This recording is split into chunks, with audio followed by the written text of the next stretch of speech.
মাওলা আলী বর্ণনা করেছেন যেই মাওলা আলী হলো বাবুল ইলম, যেখান থেকে ইলম বের হয়, দয়াল নবীর ইলম যেই জায়গা থেকে বের হয় সেই জায়গাটার নাম হলো মাওলা আলী। কি আলী বলেন না?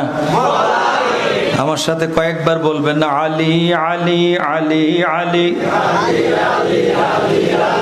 বলতে থাকেন না, আলী আলী আলী আলী,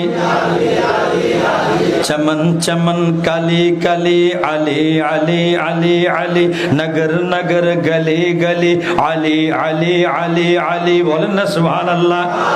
কই হুজুর আপনি আলী আলী বলাইলেন কেন? মাওলা আলীকে ডাকলাম কারণটা কি?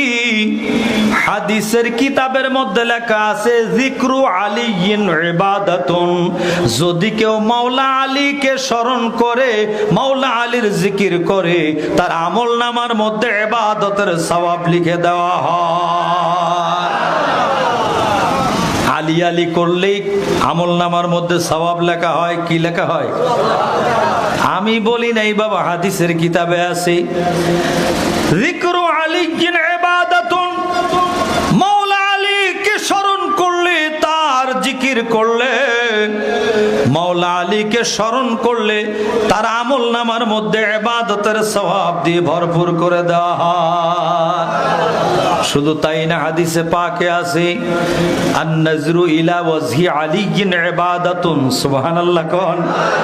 আন-নাজরু ওয়াজহি আলীইন ইবাদাতুন, আন-নাজরু ইলা ওয়াজহি আলীইন ইবাদাতুন। যেই ব্যক্তি মাওলা আলীর চেহারার দিকে তাকাবে তার আমলনামার মধ্যে সওয়াব দিয়ে ভরপুর করে দেওয়া হবে।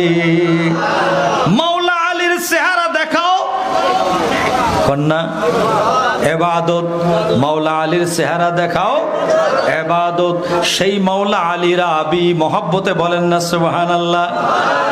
শাহে মর্দা শেরে यजदा কুওয়াতে পরওয়ারদিগার, লা ফাতা ইল্লা আলী, লা সাইফা ইল্লা জুলফিকার। বলেন আল্লাহু আকবার।